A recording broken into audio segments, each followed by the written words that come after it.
Good evening. I am Paula Fontana, Vice President of Strategic Programming Initiatives with the National Black MBA Association. Thank you so much for joining us this evening as we discover Louis Vuitton Americas and its commitment to an equity workplace and inclusivity.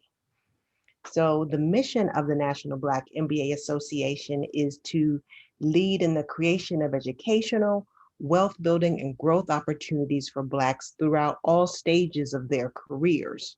So having partners reach racial equity is mission critical, as equity is the baseline for our members attaining those opportunities.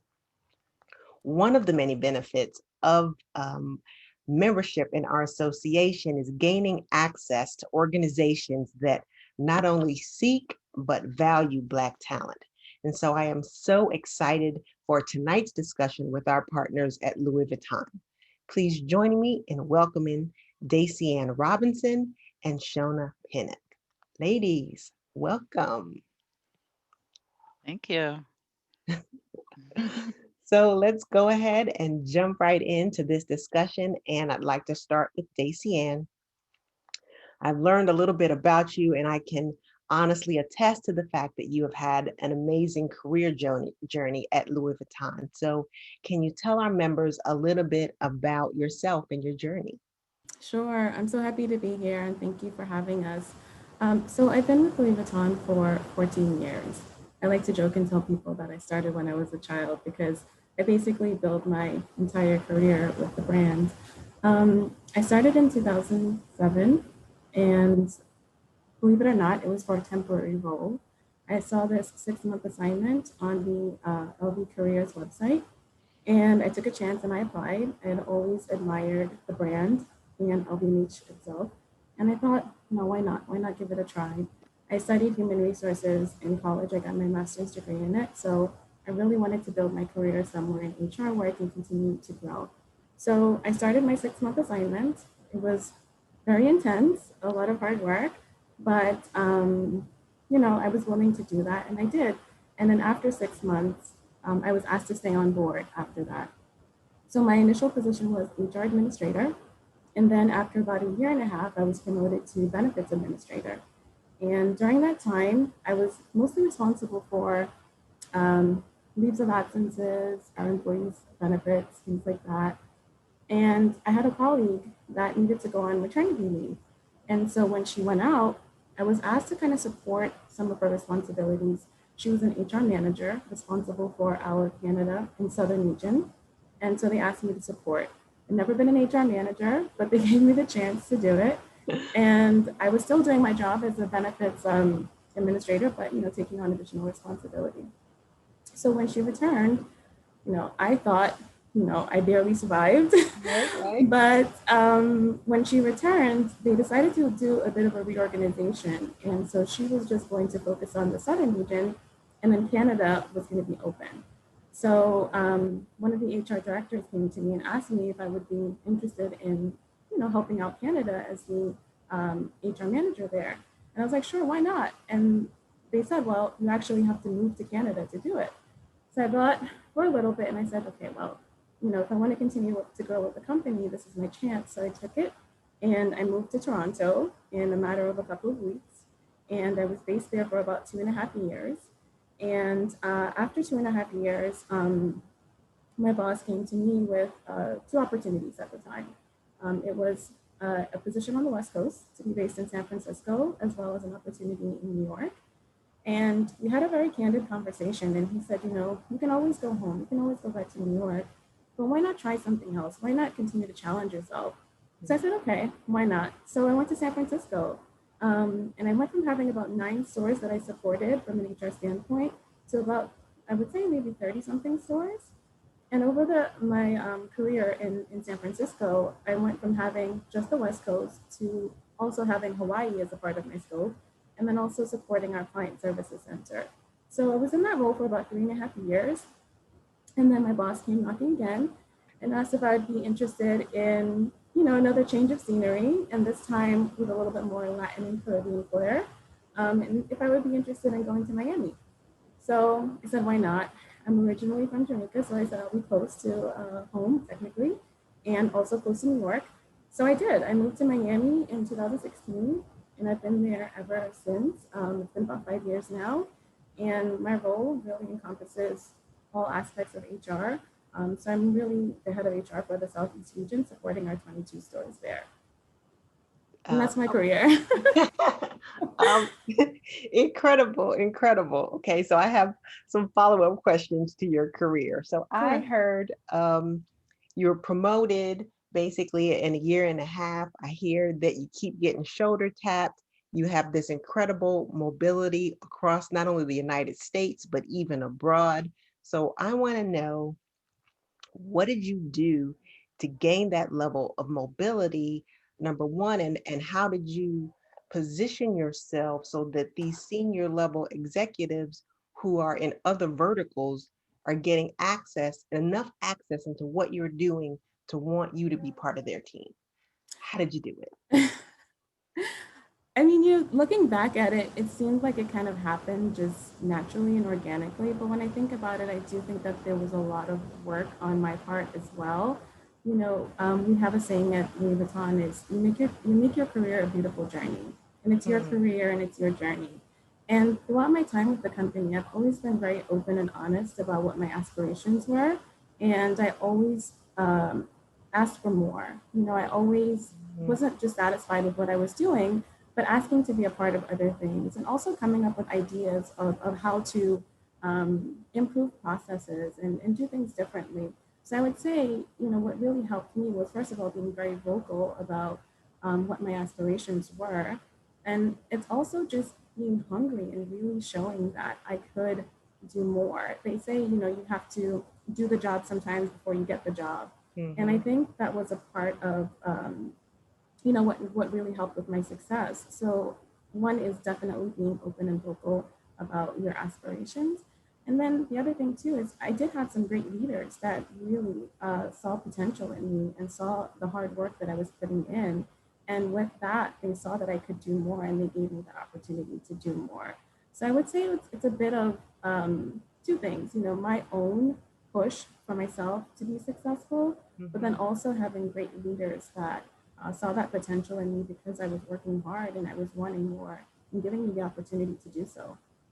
That's great, great. And mobility seems to be part of the culture if you do the right things, right? Yes. So, I like to tell people that my story is unique. I've moved around for the past couple of years. In 14 years, I've lived in 4 different cities for the company. But we do also have success stories of people who are not mobile and they are able to grow within their either their store, their city, their state. But for me, mobility was something I was very much interested in. Mobility is definitely a part of the LV and LVMH culture. We are a global brand and a part of a global luxury conglomerate that houses over 70 brands. So mobility is something that's definitely an opportunity if it's something that you want. Hmm. That is great. And I just saw a note in the chat that, you had a great journey, but then you also had access to great leaders, which it sounds like your organization is full of. So speaking of great leaders, that is a great segue into Shona. And I know you are relatively new with the organization, but if you could please share a little bit about your career journey and then why racial equity is important for you on a very personal level. Mhm. Okay, happy to be here, everyone. Hello, good evening. So for me, I did similar to Daisy and start my career in human resources. I started as a recruiter, and I loved that process. I loved matching people with the job openings. I loved making the calls to make an offer. But then I became a little bit more concerned about, well, what happens once they come on board? And Mhm, so with that, I began, and I happened to have worked at a fairly large company with a very small HR department. So I had the ability to sort of see all aspects of the employee journey. And I was given access to do more employee relations. And that's sort of where I found, I guess, the sweet spot of where my skill sets really lied. I'm very good at the conflict resolution part. I'm very connected to ensuring that the employee experience is um, as fruitful as possible and mhm, employees are engaged as much as possible. And so, me digging into that employee relations side was really where my career began to really grow and thrive. Um, and we had a number of issues, and I dealt with a number of issues. A lot of times when you work in HR, it's a lot of judgment calls that you make. And earlier in your career, you question those decisions. I don't know if I made the right decision. I think I did. I'm making sure I'm staying within the boundaries of the law and policy, et cetera. And so there was actually a very traumatic experience that we had in the workplace. And in that moment, I was able to really pivot and figure out what needed to be done for the mhm, employees, for staff, for the families. And that's when I began trusting my judgment more and more. Um, so I moved from the recruitment space to the employee relations space, and then I was an HR business partner, which is really sort of digging into the business with my client groups. And of course, when you are doing well, you get more and more responsibilities. And so I was voluntold into an opportunity leading our diversity and inclusion efforts. And, it's always been a passion of mine. And so I just never knew what to call it. Right. mhm. As a Black woman in the workplace, I'm always going to be concerned with creating spaces of equity, equality, progress, growth, development, all of those things. I just didn't call it diversity work. Right, So then there was a name attached to it, and so I was able to build out that diversity strategy, work with the ERGs. We won a couple of awards. And I did that. I worked for Consumer Reports for the bulk of my career, about 9 years. And then I went to Meredith Corporation about 2 years ago, built their diversity program. And mhm, then I was tapped on the shoulder by Louis Vuitton to come over and help to continue to build their strategy. A lot of work had already been done. They already had a leadership advisory council in place. They already had pillars. I just sort of filled in the boxes and began working with the team and really shepherding that work more and more. And so, yeah, in terms of the equity piece, it's a part of who I am. It's a passion that mhm. I have, and it's sort of no way that you can be a Black person in the workspace and not be an advocate, That's right. which is why you see a lot of people, even though this is not their skill set and not their wheelhouse necessarily, you see a lot of companies just tapping the highest level Black person to lead the diversity efforts. And, I don't know if that's a good thing or a bad thing, but you do see it happening frequently. You absolutely do.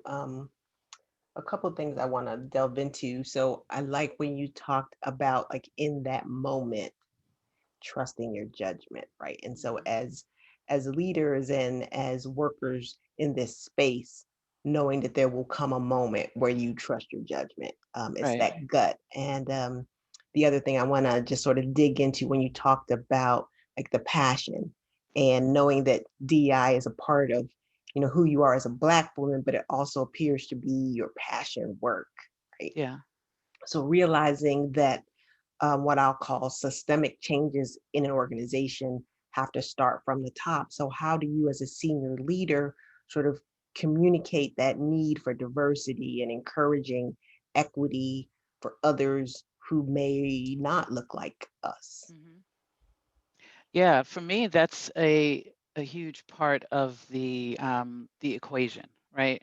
Because my job is to create a strategy, to understand what the best practices are within this space. But a strategy is only as good as the people who are activating that strategy. Mm. And for far too long, it's always been the people of color who have been lifting and doing the hard work. When the fact of the matter is that it's the people, it's our white colleagues that need to make these efforts, right? And so huge part of my conversation is this is the work for you to do. I'm prescribing it. And I'm not saying that we're not a part of this work, but it is important that our white colleagues become a part of lifting and pushing that rock uphill because we can't, obviously, if we wanted to make that work, it would have worked already.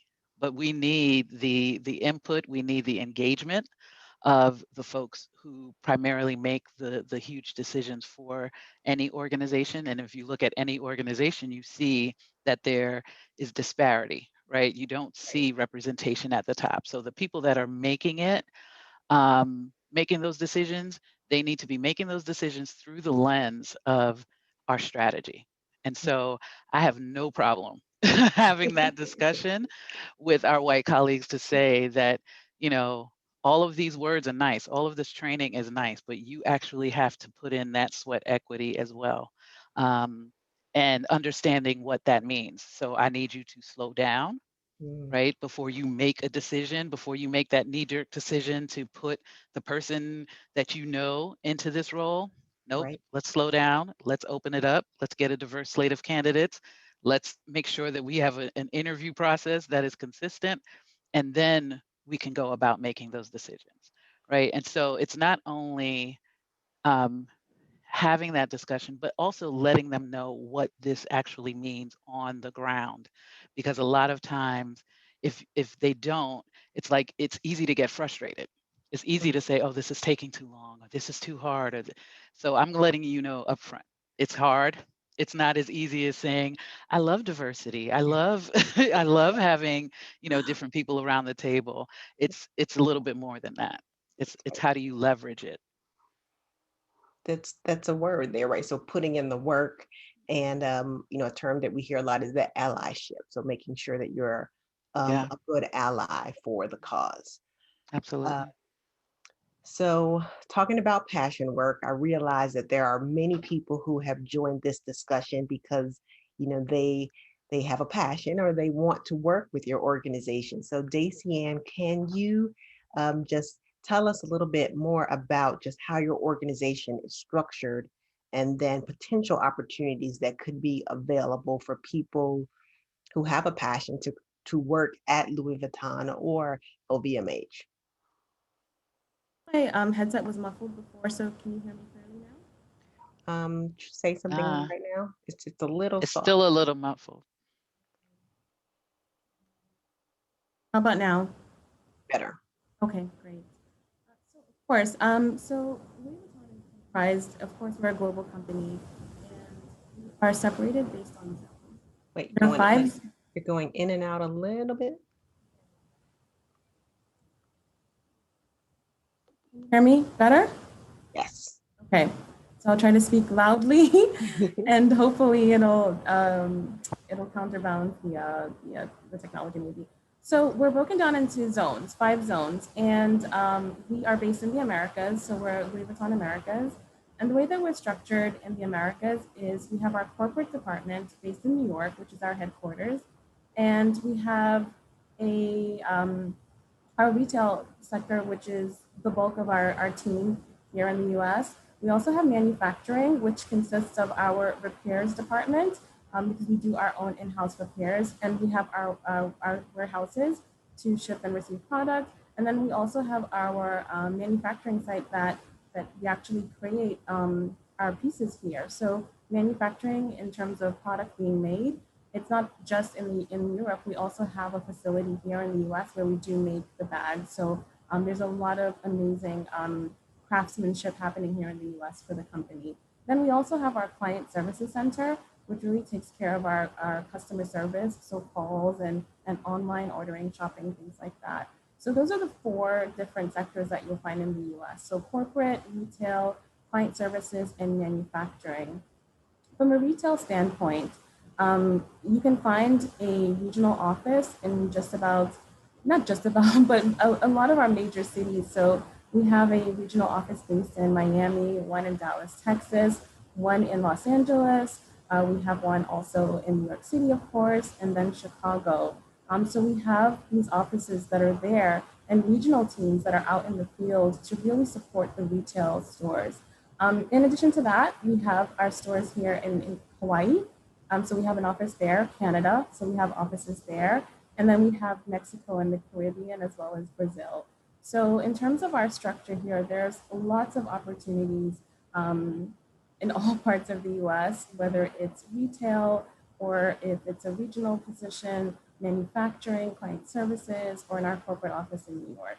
So lots of opportunities for those that are interested, depending on what location they're in or maybe what their area of interest is. Excellent. Thank you. As evidenced by your amazing career. Yes. Okay, so I have to get one other question out just because I Sure. feel like it's bubbling up in people. And then we'll get back to the racial equity issue.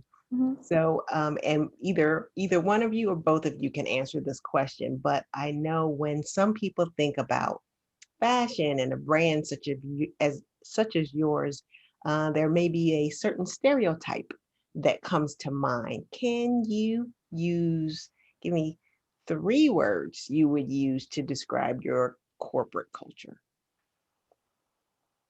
Shauna, do you want to go first? Um, as the newbie. As the newbie?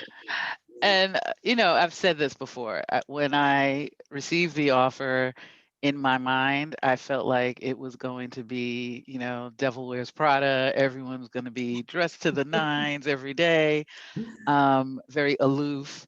And that's not what I experienced. I walked into a work situation, which I said it was surprisingly normal, or maybe disappointingly normal. I forgot the word I used. I mean, but the high level on that is that everyone was very down to earth, um, extremely hardworking, and down from the CEO down. And after I had my first day conversation with the CEO, like all of those preconceived notions just went away.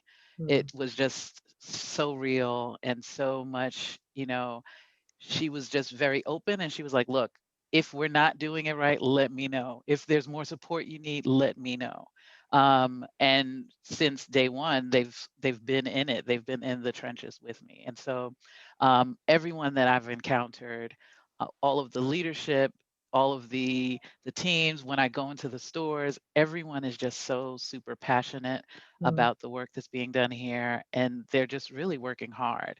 And I think as a brand, there's such an openness to hire people that are not necessarily in the luxury business or coming from the other luxury houses. There are opportunities for people who have the skills and who understand the importance of the client experience and can recreate that.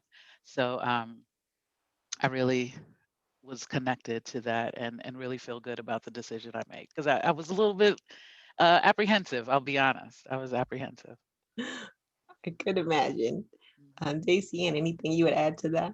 Yeah, sure. I mean, similar to Shauna, 14 years ago for me, walking up to 57th and 5th Avenue towards the store, I was so nervous I could hardly breathe, thinking I was going to walk into this, like she said, this Devil Wears Prada environment. And when I walked in, it was nothing like that. Um, I did not look super chic. It was very basic what I was wearing. But over the years, the words that I would use to describe the company and my experience is that it's full of people that are humble, people that are, I would say, Shauna already said it, but very hardworking. But there's also this sense of delivering excellence that you'll find within everyone that's there, because everyone is super passionate about what they do, and they're really committed to working hard and delivering to not only advance themselves, but to also maintain the integrity of the brand and to deliver the best to our clients that are looking for the best. So I would say humble, hardworking, and delivering excellence is how I would describe the company culture. Yeah. That's great. So I heard that you hire or bring in people who have diversity of style and diversity of dress and thought, perhaps. So that's key, as well as delivering excellence. So I love that. Mm, Recognizing that diverse cultures bring forth excellence.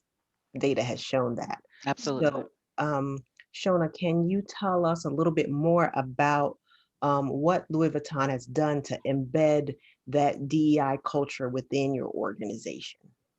Yeah, absolutely. Um, so over the past year, I would say, as I mentioned earlier, they established a leadership advisory council. And with that, and I'm looking at some of the, the questions that are popping up to give you an idea of the pillars that have been established. Mm. So, talent acquisition, employer branding. So, how we bring people into the company and how the employer brand is an important part of that. And so the way that we're activating on those from a talent acquisition point of view, working very closely with our talent acquisition leaders to ensure that we have a consistent process throughout the zone. So the zone is the Americas, that we're interviewing based on competencies. So it's a behavioral based model to help to mitigate bias in the interview process, because we all know how people generally interview and some people are more or less skilled in that, and so we want to make sure that across the board we have a consistent process. Also, when we think about employer brand, are we and do we have the best practices around pay equity, around our benefits? Are we offering benefits that are will resonate with different groups? So we want to do those audits to make sure that we're best in class when those subject matters come up. And then we think about training and development. So that's another pillar, ensuring that once you get here, that we are looking at your career and ensuring that we're creating pathways specifically for people of color, to be grown and developed. Also ensuring that our leaders have the representative and requisite training in terms of managing a diverse and inclusive workforce. So we've rolled out unconscious bias training, inclusive leadership training. For talent acquisition, we've actually rolled out inclusive sourcing for our talent acquisition staff so that they know where to go to look for the talent. I saw another question about HBCUs. And so we actually are starting a program where we're partnering with the Anti-Racism Fund, and we partner with FAMU, Spelman, Morehouse, and Howard. And we are bringing in interns from those schools. We also attend the National Black MBA conferences and ensure that we're doing our hiring from that pool of talent as well. The last pillar is community and culture, right? So we want to make sure that we have the appropriate relationships with community-based organizations. And so, as I mentioned, Anti-Racism Fund, A Better Chance is another organization that we've partnered with. Fashion for All, we want to help to develop the next generation of talent in the fashion industry. So we're partnering with them as well. And we're also understanding that when you do diversity work, there's the strategy piece of it, right? The the logistics, but then there's also those emotional wrought conversations that Mm, we need to have. And so we're also creating space for those conversations, and ensuring that, for Black History Month, we're having the right conversations for AAPI heritage, mental health, right? Because there are equity and diversity questions within that mental health space. And we know that generationally, like Gen Z is really tapped into mental health and awareness around that. And so we want to make sure we create space for those conversations and for those difficult conversations around race and identity and all of those things that people tell you not to talk about at work. So we try to be as holistic in looking at what diversity and inclusion actually mean on the ground. So those are mhm. some of the things that we're doing and working on. And in order to have those conversations when it's difficult, you have to have a baseline, right? And have those Mhm. conversations when it's not difficult. So Absolutely. with those ERGs and other conversations like that, I'm sure helps um, make staff have a sense of belonging and comfortable having difficult conversations when it's the time. Absolutely. Right. We want to create that sense of belonging, that sense of safety for people who are in groups that, you that didn't get or don't usually get the care and feeding Mhm, that the general population has gotten. And so, yes, that psychological safety is very important. As we're going into Pride, I've been speaking with our facilities folks, ensuring that we have gender neutral restrooms and that we have a policy for people who are considering transitioning. Even if we don't use it, it still creates the safety for people in the LGBT community to know that this is something that we care about. And so those nods are very important for diverse staff. and what about diverse staff in senior leadership? Mm. Well, Yeah. that's where the major challenge is. That is where the major challenge is. I have to be honest, right? I looked at when I came in, I've done my assessment. I've looked at the numbers. We have actually a very healthy and diverse overall staff because our consumers come from all parts of the world. So we have, 3 times as many Asian employees as the national average because Mhm, we have many consumers from those parts of the globe, right? And so we to serve our clients, we have people who represent them. Now, the issue is when you get up higher in the organization that you don't see as much diversity, but it's not something that is unique to Louis Vuitton. That is what mhm, every diversity leader is dealing with, right? So we're doing our best to identify those opportunities mhm. and ensure that we can create processes, and we have our internal processes around succession and all of those things, making sure that we are pipelining diverse talent into those pathways as much as possible. Excellent. So I know I've seen a lot of things pop up. If you have a question for our panelists, please put it in the Q&A and we will be sure to get to as many of them as possible. It appears to be quite lively, so I will likely cut back a little bit on some of the questions I was going to ask just to make sure that we get to as many of them from the audience. Um, so I'll ask one more and then we'll sort of pivot to audience questions. And that one is, so we talked a little bit about senior leadership, but you've already said that, there's this pipeline of talent that you're developing in order to get there. Mhm. What other things could you be doing better as an organization to achieve racial equity? Um, I mean, I think that, and one thing I've been working with leaders on is that in terms of talent acquisition, especially for diverse profiles, you have to be doing that all the time. Hmm, And so you can't wait until you have the vacancy open because there's a war for for talent and there's really a war for diverse talent. And so we could probably be doing better networking. And those are the things that I'm trying to lead our leadership team, the CODIR is what we call it, through what that looks like. You know, I'm asking them, how can you expand your network?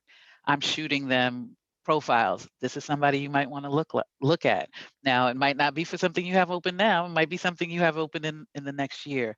So just having them understand that this is not, you know, a thing where, oh, I have an opening for a director on my team. Where are my diverse candidates? It don't happen like that. Like you have to, again, when I talk about skin in the game, you have to be working to expand your network as well, right? Talent acquisition can help, but you got to be a part of it. And so understanding that it needs to be an active part of what they do and what they commit to as leaders.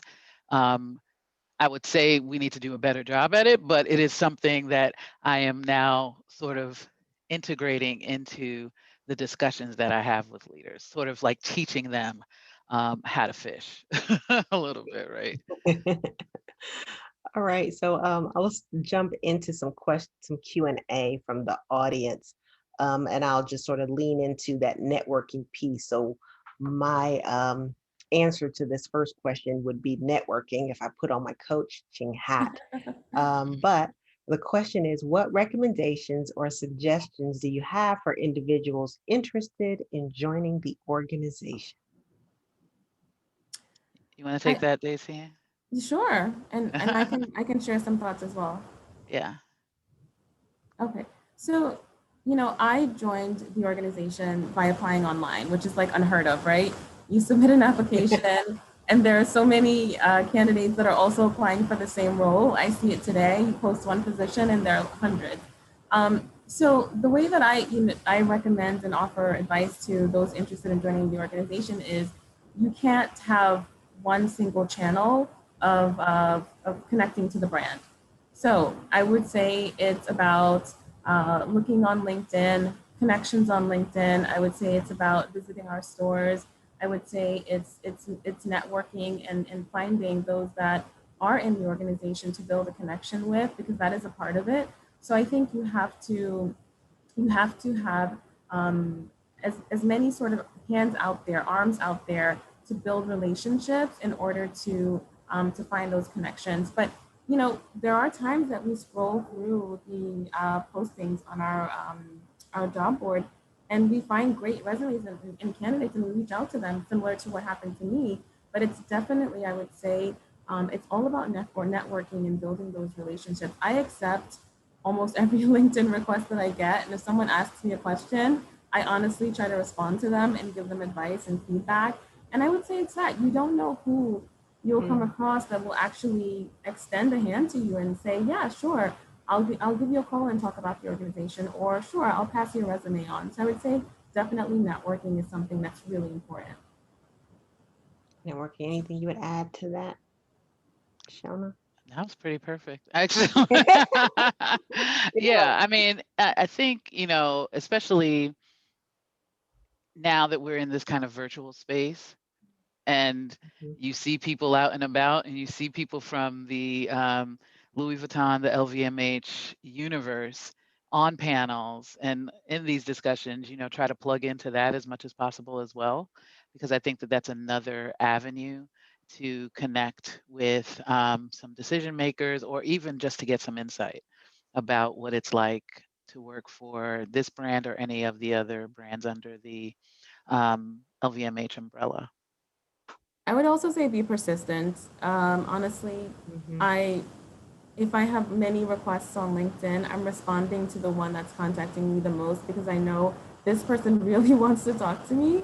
So I would just definitely also say be persistent and don't be afraid to reach out and say, I'm interested in the brand. As Shona said, the war for talent out there is really fierce right now. So we are looking for amazing people. So you could be the person that we're looking for. So don't be afraid to reach out and build that connection. Excellent. And do you plan on recruiting on campus for the fall? That Yeah, I is, mean, yeah, go ahead. I'll go ahead. So yes, I mean, in as much as campus life will be open in the fall, Right. that will be a part of the strategy. So yes. Great. Next question is about corporate responsibility. And where is this segment of the company located? That is based in Paris, actually.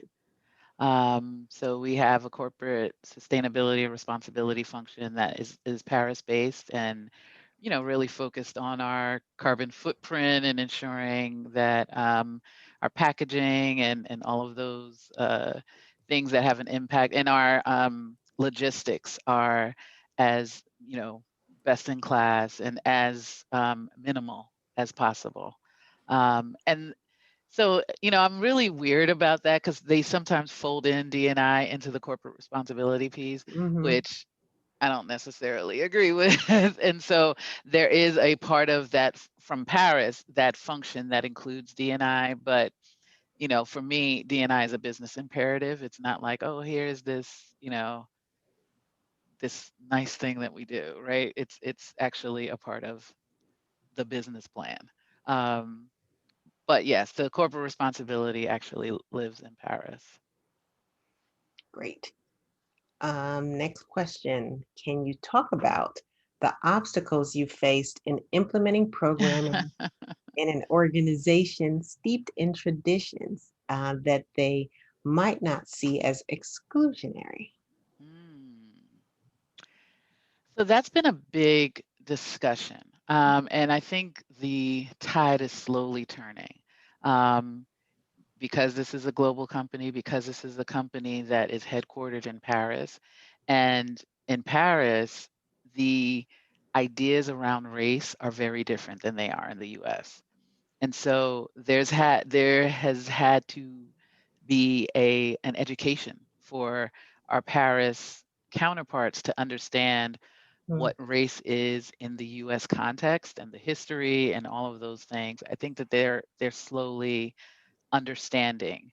Um, I don't know if it is something that, I think race is such a heady topic that right. a lot of times if people are like, well, oh, we don't talk about race over here. And that's pretty much how they have been like, oh, you can't even like ask for, they can't even collect statistics around race in Oh, wow. Paris. It's Wow. it's illegal, right? And so I think Mm, that has allowed them to say, well, we don't do race over here, even though we know realistically you do, right?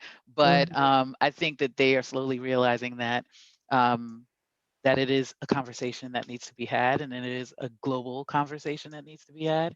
And so I feel in many ways that the US functions of our diversity and inclusion um, activities are leading the way and bringing Paris along in terms of addressing the needs and those traditions and all of those things. So, that's great. And yeah. do the conversations that you were talking about, like with the ARGs, does that help, or is that simply limited to the United States, or since you are a global company?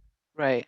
No, I mean, they're open to all. And so my counterpart at LVMH, he actually was hired a few months before and basically walked the Paris leadership team through like the history of Mm, race and the history of Black Americans, walk them through that, right? As we have had a lot of issues with the AAPI community walking mm, through that history where a lot of people, Black, white, Asian, didn't know the entire history. So creating those conversations are so important so that people understand the systemic nature of what we're trying to deal with. Since everything happened in 2020 and like the world the mhm, the world was, you know not literally but figuratively blown up in terms of how we approach race and all of these right. things and pandemic and all of that. Having these contextual conversations and Mm, building that cultural competence with our leadership team has been ultimately very, very important. Um, so that people understand like it is not one thing that you can do in order to turn the tide, because there's been 1,000 little things that have been put in place to marginalize many of these groups. And so we have to do 1,000 little things Mm. to dismantle that. And so this kind of ties into a couple questions that I'll add on. So making it relevant in other locations, so making it felt across the entire ecosystem. It sounds like, conversations that you guys had, having the leadership be open to that conversation. Mhm. Anything else you would add to for other companies to make sure that whatever issues we're dealing with here sort of resonate across the Yeah. entire organization? Yeah, I mean, I think with a global company, you have to understand that the issues that are preeminent in the US may not be issues that are preeminent in, Paris, or I'm looking at Switzerland, right? So understanding like what are those diversity, equity, inclusion issues in that space, and sometimes you can use that as leverage. So we know, like in Asia, it's not a black white thing. It might be more of an LGBT thing in Asia. So how do we explain diversity through the lens of the LGBT experience, the transgender experience? Um, so different parts of the world have different aspects of diversity that they struggle with. Mm-hmm. And so really understanding that and figuring that out and having the conversation from that space helps it to resonate, because it feels more real. Maybe, if you're having this conversation in Switzerland, I don't know how many black people are there. It might be, I mean, probably a lot, but and I don't know what the history is there. And so understanding the history, even if you have a black community, what is the history in Switzerland around the black experience, and providing that context, that might be a way to help leverage that piece of it. Right. And that ties into the other thing where it's not just a head case, right? It's translating it into matters of the heart. So whether Absolutely. it's Black, AAPI, whoever it is, we're people, we're humans. Right. So Right. making Right. sure that Why wouldn't you want to certainly, treat people well? Like exactly. at the very, at the bottom line, this is about treating people well, and not necessarily treating people equally, but treating them and giving them the tools and the guidance that they need. And Mm, for me, that's what equity is understanding what each individual needs, and how do we give those individuals the things that they need in order for them to play on a level playing field. And so why wouldn't you want to do that? mm, So like that is the heart case. If we all consider ourselves good people, why wouldn't we want to treat people and give people the things that they need in order to be successful? exactly right. So speaking of giving tools, we have a question about leadership development programs. Mhm. Can you talk a little bit, either of you talk a little bit about any that you have? We actually have so we're in the building phases. So we actually partnered, and it's LVMH partnership with the McKinsey Institute, and so they have a program for Black leaders, and so Black leaders at the management level and Black leaders at the executive level, and so we're actually participating in that program right now. We're actually looking for folks for the next cohort of that, and we'll roll that out for our AAPI, and our Latino employees as well. Excellent. So there was a mention, I know a little bit touched on HBCU's Mhm. question about partnering with Morgan State. Well, I mean, I think that we are going to build out what that HBCU recruitment process will look like, which Mhm. schools we will visit. I think Morgan State, I mean, it's close, so I don't see why we wouldn't. Right. Um, and we can work with the team and just see which schools will be more fruitful. I know I'm a Spelman College graduate. I know the Spelman and Morehouse and Howard and FAM get a lot of attention, um, and so I would be interested in sharing the wealth a little bit more and spreading out to different schools that don't get as much attention as those big four. Mhm. And I know you all mentioned, of course, you partner with the National Black MBA Association, Mhm. and we have an affinity for our HBCUs. So if you attend our national conference in September, then you will, of course, get exposure to LVMH. So just putting a shameless plug in there. Yes. um, okay, we've talked about that. So, mm, an interesting question about networking. So, a concern around the networking and beyond an application being tracked, how do you recommend that we stay engaged with the brand? You want to take that, Daisy? And I feel like I've been talking too much. Even though I know you did touch a little bit How on it, Roddy, with Yeah. LinkedIn. Anything else you would add? so about staying in touch with the brand. Mm-hmm. So in retail, what we like to do is we have exploratory interviews just to get to know talent. So regardless of whether or not we have an opportunity available at that moment, we like to meet talent, and it's something that we do, I would say, across the zone. I know my colleagues and counterparts in other regional spaces do that as well as our corporate teams. So, to be honest with you, I do think it stems back to that whole networking piece. I have people that do reach out to me every once in a while to touch base, to check in, to say, just saying hello, seeing if there are any opportunities.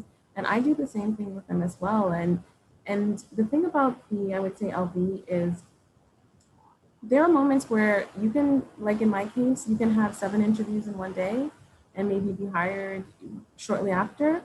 Or I've also had relationships with people where I've interviewed them over the course of, you know, 2 years, 3 years, getting to know them until we found the right position for them. So I think it's just about going back to, again, the networking, being persistent, and continuing to build those relationships because, believe me when I say that we are highly interested in talent, and we like to keep in close contact with that talent, regardless of whether or not we have an opportunity available. So I would just say to continue to build the relationships with the connections that you make within the brand. And as we continue to get out there in the field, going to universities, as Shona shared, and continuing to do partnerships like this, we will build more relationships and we will keep those contacts and if there's isn't an opportunity opportunity today, we will keep those relationships for the future. So I would just say, I know it seems pretty simple, but it's how we build those relationships. It's the same thing we do with our clients. If you come in today and there isn't something that you're interested in, we get your information and we keep in touch. So I think that would be my best recommendation. Anything Excellent. you would add, Jonah? Yeah. I mean, I think it's sometimes it's good to be creative, right? And so what I've done in my previous role was sort of utilize this virtual space in a way a little bit differently. And you know, again, I'm just putting this out there. This could be a thing to do. Like partner with National Black MBA and say, okay, well, let's have a networking event, right? Let's bring together some of our decision makers in finance, in marketing, or whatever talent is relevant for this group, and let's just have a networking event. Let's have a meet and greet. We can do breakout rooms. It could be, our corporate leaders really talking about what the day-to-day life of working at LVA is, and so that can be another way and another pathway to meet talent, to network with talent, to get talent right in front of the people who are making the decisions. And so, as I'm working with our leadership advisory council. Those are the type of ideas that I want to begin activating to create more opportunities for, directly for leaders to expand their networks. And so I try to provide the guidance, but also provide opportunities for folks to learn what that looks like and then hold them accountable. Right? So if I tell you you got to expand your network, I give you the opportunity to expand your network, then we can then put that into your appraisal and say your job is to expand your network by whatever percentage, right? So I try to like look at it through that set of Mhm. that flow, because I don't want to just tell people this is what you need to do without showing them one How to way, do at least one way to do it. that's that's great. So I'm gonna lead into this question about showing people. We're having conversations about DEI.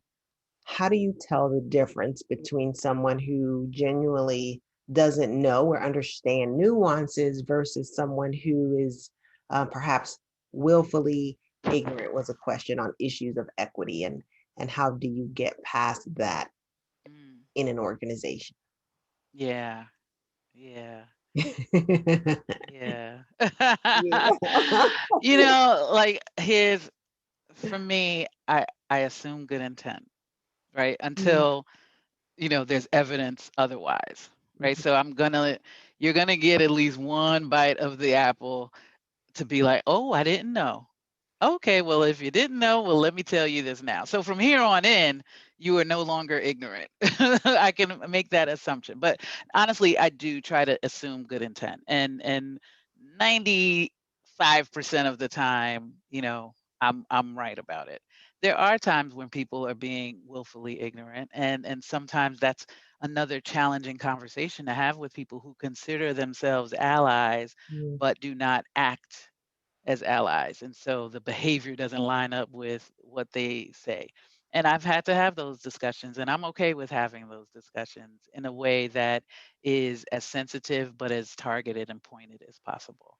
But by and large, I give people that assumption of grace because in all of these conversations, we need grace, mm, right? Everyone needs grace. And so um, and what I tell my white colleagues is that this is not like everyone in 2020 was like, oh, I want to be an ally. I got to be, I'm in it, I'm in it, I'm in it, right?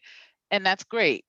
But we will not solve what has been put in place for 400 years in 1 year.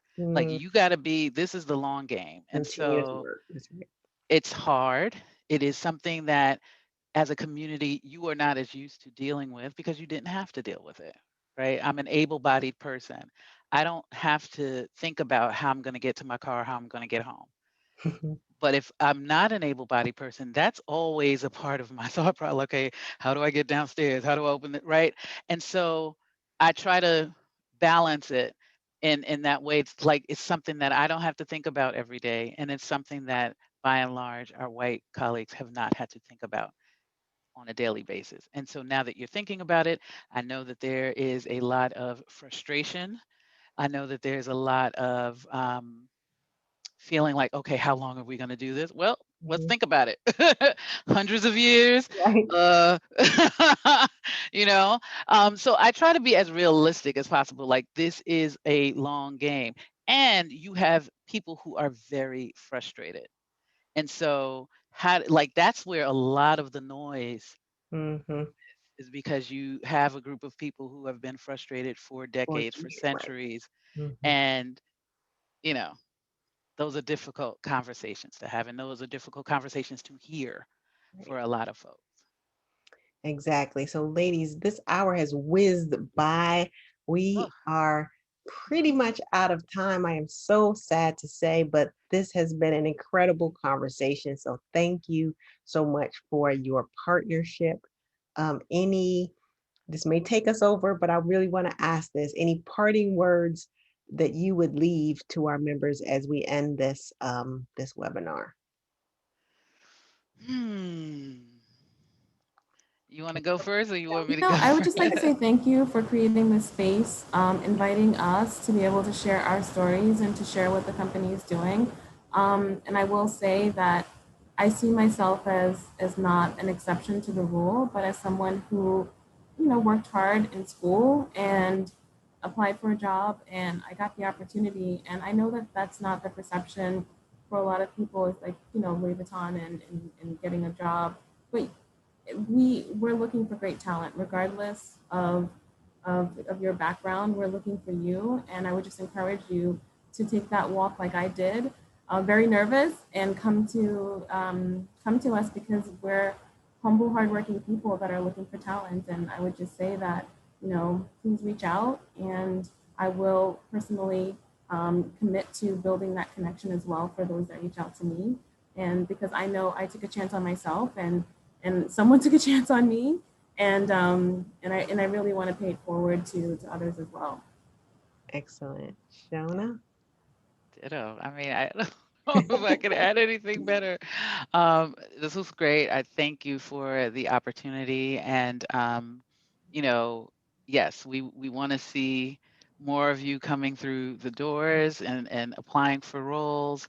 And both on the corporate side and the retail side, I think we have like 1,000 roles on the retail side that Yes. we have to fill. So, um, even if it's not you, send a friend. Understand that we need, like Dacian said, those creative, hardworking, humble people to join the team. And yeah, thanks for the time and the Yes, thank conversation. you. Thank you so much for being here, as well as for your partnership. We appreciate it. Thank Yes. you all for watching. Your feedback is very important to us. So I encourage you to click on the link that you'll find in the chat, as well as you see here. The first 25 people to click on that link and complete it will enter in a chance to win an Amazon gift card. So do not delay in providing your feedback. Have a wonderful rest of your evening, and we'll see you next time.